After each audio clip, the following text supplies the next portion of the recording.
मैं सिद्धेश्वर आपका हार्दिक अभिवादन करता हूँ। पटना से मैं सिद्धेश्वर। प्रकृति की अनुपम कृति है चित्रकारी और साहित्य।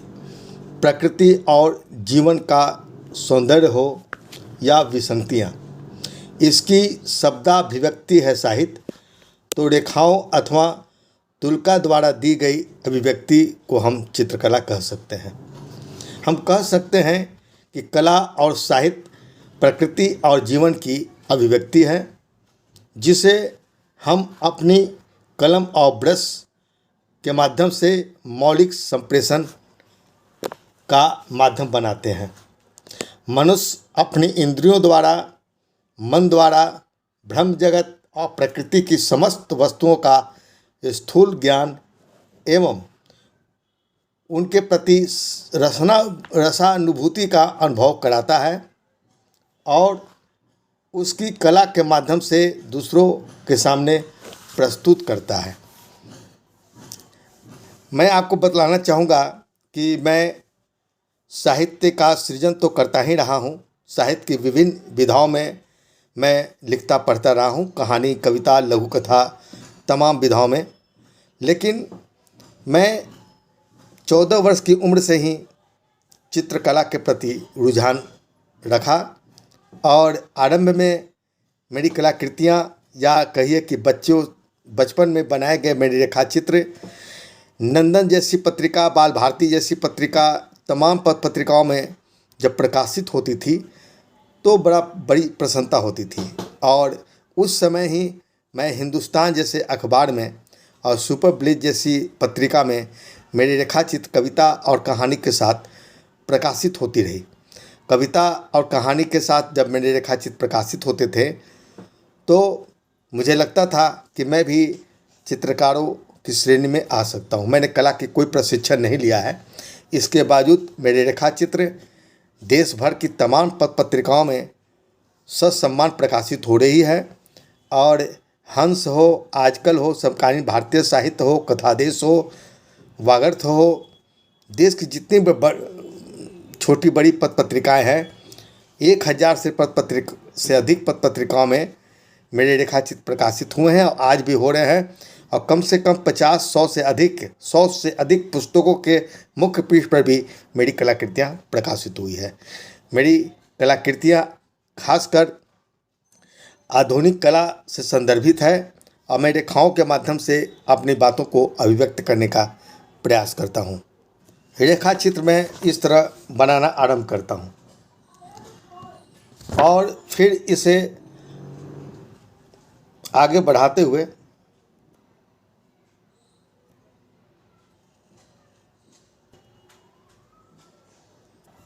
पहले मेरी कोशिश होती है कि स्वयं श्याम यानी ब्लैक एंड वाइट रेखाचित्र बनाऊं और उसके बाद जब उसे रंगीन बनाने की कोशिश होती है तो मैं वह भी करने का प्रयास करता हूं। और आजकल तो ग्राफिक आर्ट को या रेखाचित्रों को बिल्कुल नए तरीके से, नए तकनीक से हम डिज़ाइन करते हैं और उसे और आकर्षक, बेहतर बनाने का प्रयास करते हैं। मैं अपनी कुछ कलाकृतियाँ आपके सामने रख रहा हूँ उदाहरण के तौर पर, कि आप देख सकते हैं कि मैं अपनी रेखाचित्र किस तरह का बनाता रहा हूँ और मेरी रंगीन कलाकृतियाँ भी किस प्रकार आज के संदर्भ में लोगों को आकर्षित करती रही है और आपके अनुकूल किस प्रकार होती रही है। हालांकि खासकर पत्रिकाओं के कहानियों, कविताओं के साथ जिन चित्रों का उपयोग किया जाता है वह मेरे अनुकूल है और मैं उस तरह के चित्र अधिक बनाता हूं जो कहानी, कविताओं के साथ। क्योंकि दोस्तों, मॉडर्न आर्ट यानी आधुनिक चित्रकला में यह खासियत है, यदि कोई चित्रकार वास्तविक चित्र बनाता है, मैंने किसी का गणेश जी का चित्र बनाएगा तो वह गणेश, कोई भी आदमी उसे गणेश कहेगा, गणेश भगवान कहेंगे। सरस्वती जी का चित्र बनाएगा, सरस्वती कहेंगे। आदमी का बनाएगा, आदमी कहेंगे। लेकिन हम जो मॉडर्न आर्ट बनाते हैं उसमें भाव की अभिव्यक्ति अधिक होती है और उसे रेखाओं के माध्यम से हम भीतर के भाव को अभिव्यक्त करने का प्रयास करते हैं। इससे ये होता है कि जैसी रही भावना, जैसी हरी मुनत दिखे तैसी वाली भावना बात यहाँ पर चरितार्थ होती है।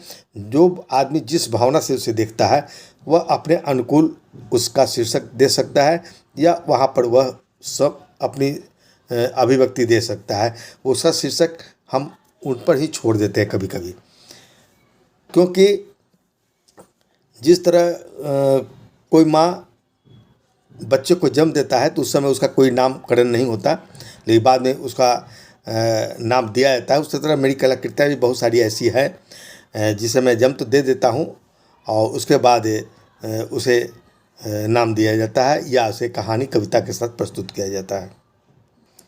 फेसबुक के पेज पर सिद्धेश्वर आर्ट वर्ल्ड नाम से हमारा पेज है, सिद्धेश्वर आर्ट वर्ल्ड, जिसमें सैकड़ों मेरी कलाकृतियाँ उसमें डाली गई है।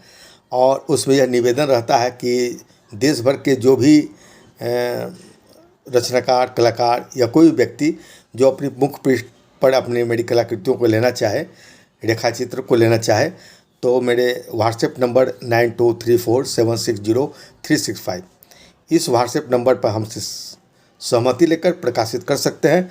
और सहमति देने ना देने पर विचार अंततः मैं ही करता हूं, लेकिन आप उसका अवलोकन फेसबुक के अवसर साहित्य धर्मी पत्रिका के पेज पर भी कर सकते हैं।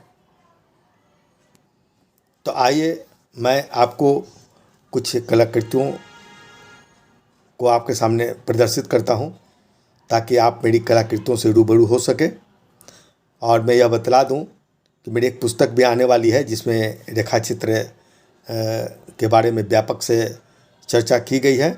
और देश के प्रतिष्ठित कलाकार आनंदी बादल जी ने उसकी भूमिका लिखा है और उस पर अपनी टिप्पणी भगवती प्रसाद द्विवेदी जैसे कथाकार ने भी दिया है।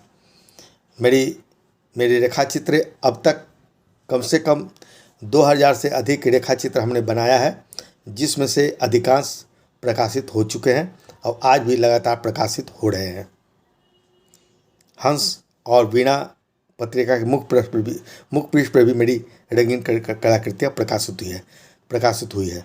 बस आपका स्नेह, सहयोग और आपकी आत्मीयता, आपकी शुभकामना हमें मिलती रहे, आपका आशीर्वाद हमें मिलती रहे, ताकि हम जीवन पर्यंत अपने इस रेखा चित्र को अपने साथ जिंदा रख सकूं।